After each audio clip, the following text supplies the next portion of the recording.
বিষয়টি হলো আমি পদ্মা কলেজ রাজশাহীর ভারপ্রাপ্ত অধ্যক্ষ।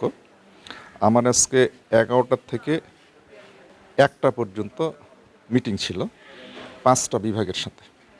আমাদের বিশেষ করে নন এমপি শিক্ষকবৃন্দ ক্লাস বর্জন করার কথা বলেছিল।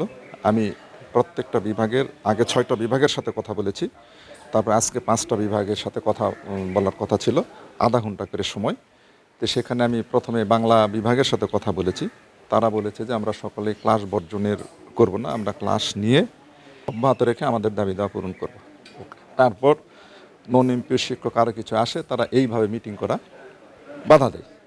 তখন আমি ঠিক আছে মিটিং করলাম না, বলে ঠিক আছে মিটিং করলাম না, আমি জেনারেল মিটিংয়ে দিব। তখন ওরা বলছে একটা যে দাবিটা করে যে ওখানে কিন্তু আমি একাই আর নন এমপি সব শিক্ষক, এমপিভুক্ত কোনো শিক্ষক নাই। এখন সামনে যাদেরকে দেখছেন তারা সব এমপিভুক্ত শিক্ষক, তারা 15-20 বছর সেই প্রতিষ্ঠানে চাকরি করছে।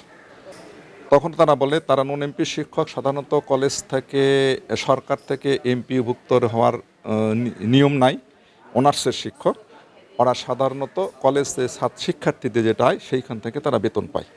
তা আমি তাদেরকে বলেছি যে আমার একার পক্ষে আপনাদের বেতন বাড়ানো সম্ভব নয়, বাজেট আছে, বাজেট মোটামুটি কমপ্লিট হয়ে গেছে। তারপর তথ্য নিলাম বাজেট কমপ্লিট হয়ে গেছে। বাজেট যেহেতু কমপ্লিট হয়েছে সেহেতু বাজেট আপনারা দেখেন, বাজেট দেখে বাজেটের অর্থ প্রাপ্তির সাপেক্ষে আপনাদের বেতন যতটুকু বাড়ানো যায় বাড়ানো যাবে, গভর্নিং বডির অনুমতি সাপেক্ষে, এর বাইরে কিছু করতে পারবো না। তাদের দাবি না আপনাকেই বাড়িয়ে দিতে হবে।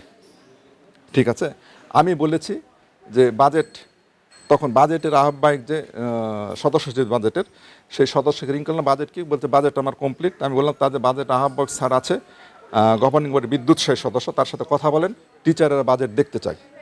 আপনি তার সাথে কথা বলে বাজেট কমিটিলে টিচারদের সাথে উপস্থিত করে বাজেটটা উপস্থাপন করেন, বাজেটে কী আছে, তারপর বাজেটে কোনো ভুল ভ্রান্তি সংশোধন বিয়োজন থাকলে সেটা করে বাজেটটা গভর্নিং বডিতে পাস করবে।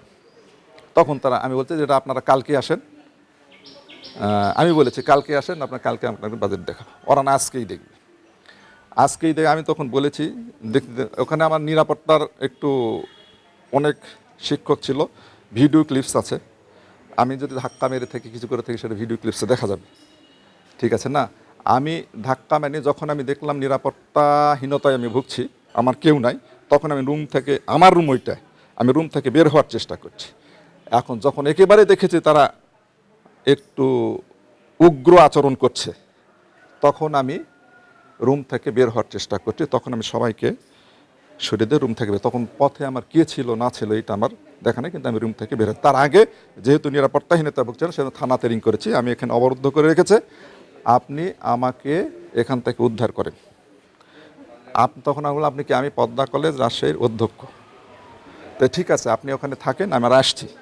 যখন আমি বের হয়ে গেছি তখন আমি ওনাকে আবার রিং করে বলে দিয়েছি যে আমি নিরাপদে চলে আসছি, আপনারা আসার দরকার নেই। তখন আমি বাসায় চলে আসছি, এখানে ধাক্কা ধাক্কি বা অন্য কোনো কিছু ঘটেনি।